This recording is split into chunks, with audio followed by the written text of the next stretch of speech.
International লেভেলত যিখিনি বস্তু লাগে, যিখিনি সামগ্ৰী লাগে, যি ধৰণে প্ৰিপেয়াৰ হ'ব লাগে, সম্পূৰ্ণ প্ৰিপেয়াৰ আছে। বাকী বতৰটো ভগৱানৰ ওপৰত, কিছুমানটো আমাৰ হাতত নাথাকে।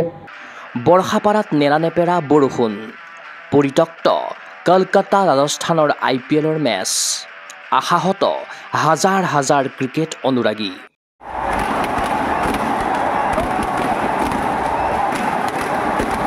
বৰষুণৰ মোকাবিলা কৰিবলৈ সম্পূৰ্ণ সাজু আছিল অসম ক্ৰিকেট সন্থা। 10 মিনিটৰ ভিতৰত আউটফিল্ড শুকোৱাৰ ব্যৱস্থা কৰিছিল এচিয়ে।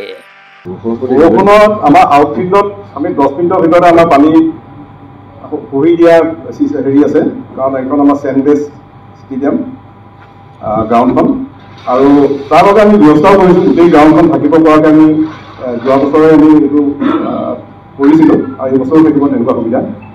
আৰু পিটছৰ কাৰণেতো আছেই, আৰু আউটাৰ গ্ৰাউণ্ডৰ কাৰণেও আমাৰ এইখিনি সুবিধা আমি কৰিছোঁ।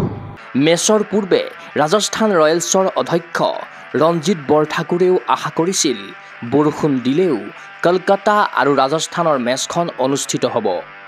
কোনোবাই ফৰকাষ্ট কোনেও কৰিব নোৱাৰে। যদি বৰষুণ দিয়ে কি হ'ব তোমালোকে কোৱা মোক, কি হ'ব বৰষুণ দিলে? খেল হ'ব, যেনেকৈ হ'ব খেল হ'ব নহয়? হ'ব ভেৰি গুড।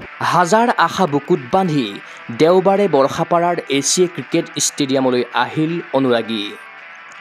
কলকাতা আৰু ৰাজস্থান ৰয়েলছৰ মেচখন উপভোগ কৰিবলৈ সকলোৰে মনত পাৰ ভঙা উৎসাহ।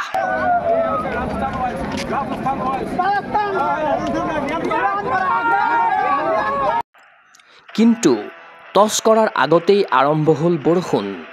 লগে লগে বৰ্ষাপাৰাৰ মূল উইকেট আৰু আউটফিল্ড কভাৰেৰে ঢাকি দিয়া হ'ল। সকলোৱে ষ্টেডিয়ামৰ গেলাৰীত অপেক্ষা কৰিছে, কিজানিবা বৰষুণ এৰে। অলপ সময়ৰ বাবে হ'লেও দৰ্শকৰ সেই আহ্বান যেন বৰুণ দেৱতাই শুনিলে। টছ কৰাৰ বাবে খেলপথাৰলৈ আহিল 2 দলৰ অধিনায়ক। ইফালে আৰম্ভ হ'ল অনুশীলন।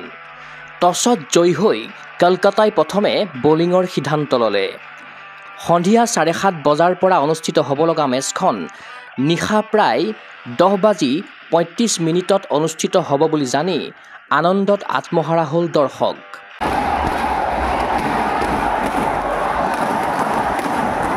20 অভাৰৰ মেচখন 7 অভাৰলৈ হ্ৰাস কৰা হ'ল।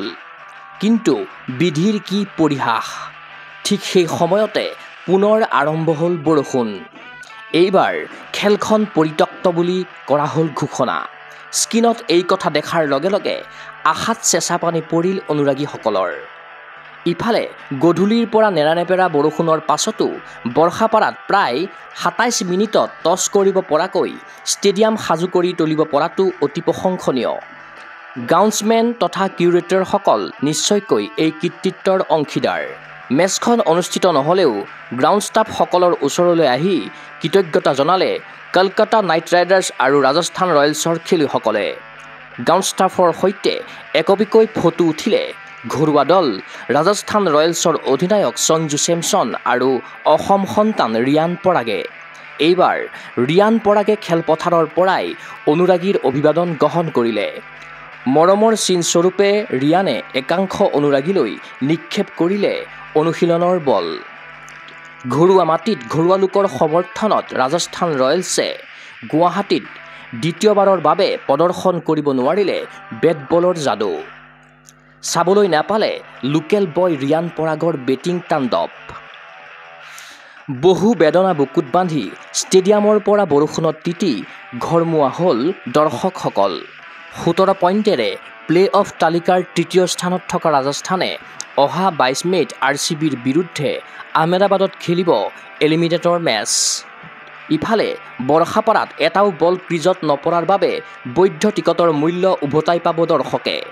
আকৌ ষ্টেডিয়ামত বহি গুৱাহাটীত IPLৰ মেচ উপভোগ কৰিবলৈ এটা বছৰ অপেক্ষা কৰিব লাগিব অসম তথা উত্তৰ পূৰ্বাঞ্চলৰ ক্ৰিকেট অনুৰাগীয়ে।